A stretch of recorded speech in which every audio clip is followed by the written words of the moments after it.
Okay, so it's getting worse every day. The news coming out about Alameda Research, FTX, how they misused, abused users' funds, and how they were completely facetious about it. But first, I'm going to give you more signs of the bottom of a bear market. First of all, Peter Schiff is calling Bitcoin dead. It's not a crypto winter anymore. He says this is a crypto extinction. Check number one. Peter Schiff thinks crypto is dead. Okay, we're hitting the bottom. Also, a classic indicator for some that not always pay attention to, Edward Snowden is, last time he made an epic prediction when he was saying he was going to start buying Bitcoin again. It was more or less the bottom of the last cycle as well. And now he's saying he's getting that itch to buy more Bitcoin. So is this the bottom? I think so. Are we near the bottom? I think that's generally the overall consensus here. Now there's also new FUD saying MicroStrategy's Bitcoin position will be liquidated at $13,500 more or less. That's if he doesn't, replenish his position to cushion that and bring that price tag even lower. But other really good news is that the rate of Bitcoin leaving centralized exchanges is like at an all-time high, which is amazing. So everyone who has participated in this, thank you for finally taking true ownership over your cryptocurrencies. Hopefully you sent them into a hardware wallet or a much more secure wallet option. If you guys want to know more about that, check out the CT Club. I do classes on all these wallet options, hardware wallet options, and all that stuff. Basically, how much was it? 115,200 Bitcoin have left centralized exchanges in the past week. Good job. And I know a lot of people, especially those who are making withdrawals off of crypto.com, were met with some delays and a lot of pending requests. And I know that fear that you were sensing of, oh my gosh, are they really keeping my funds? Am I actually going to get my funds back? Never forget that fear of needing to trust someone else that is in custody over your coins. Keep them on your wallet, in your possession as much as you can. So what else is coming out about Alameda Research? Of course, the CEO was, SBF's girlfriend. They had a romantic relationship. Of course, they were front-running the coins that were going to be listed on FTX. They went ahead. They bought some a little bit before that, insider trading classic. And yet, they still lost $10 billion. It's coming out, there's been a whistleblower, a former employee of Alameda Research, came out with some claims, not confirmed, I will say that, but claims that there was an all-hands meeting from Alameda, and basically they explained exactly how they lost all their money, investing in illiquid assets, being very irresponsible, and eventually FTX had to step in, use user funds to bail out Alameda Research. And shortly after that, they found out that Binance wasn't going to bail out FTX. So Alameda definitely tightly ensnared in this whole debacle with FTX. And here's the thing, is that Sam Bankman-Fried still isn't arrested. How long has it been?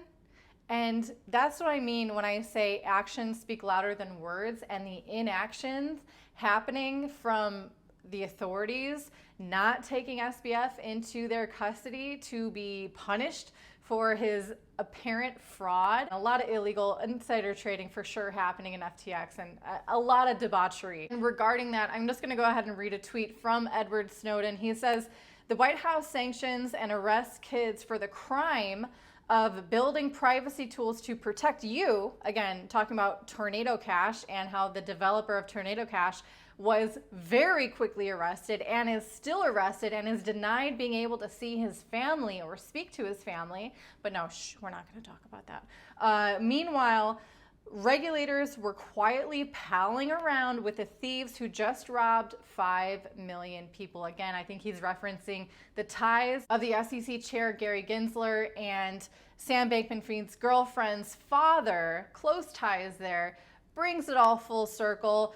The donations from Sam to the Democratic Party, now there's allegations of involvement of funding with Ukraine, money laundering, But he's not arrested. You know why? Because he was working for the other team. And if you don't believe me that they're not going to go, that they're avoiding arresting SBF, New York Times, a very big, popular publication, interviewed Sam Bankman-Fried. And in the title, or in the entire article, not one word of fraud, crime, manipulation, anything negative.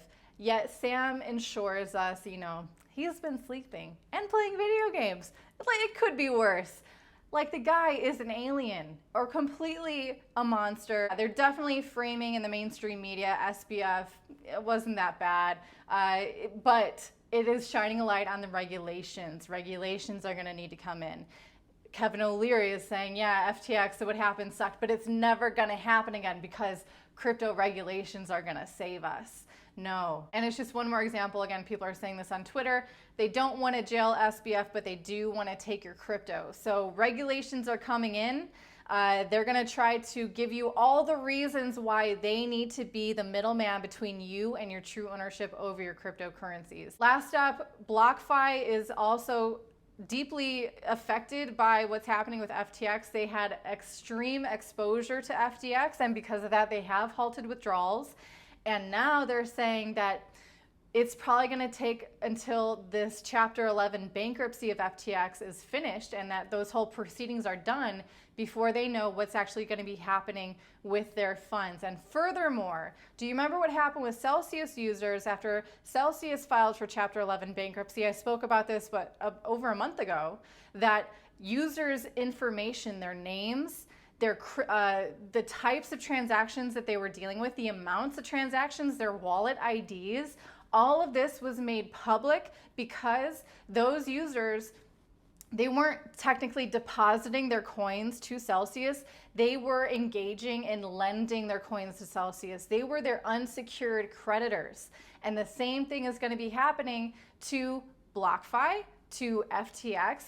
Anyone who is filing for Chapter 11 bankruptcy and they have custody over your coins, you are the unsecured creditor. If this goes to court, your information that, no offense, anyone who goes through KYC and you think that you care about protecting your privacy, this is also a risk. Not just that, it's stored in some database by some third party and they're probably not going to be securing it as best they can. Now is if that platform goes down, your information is released in public documents due to the court proceedings. Anyway, I've gone on enough. There's going to be plenty more to talk about tomorrow. If you guys want to check out what we're doing with our cryptocurrencies, how we're securing them, how we're trading them, how we see this market developing, all that information can be found in the CT Club. A link for that is down below in the video description. Hit like and subscribe. I'll see you tomorrow.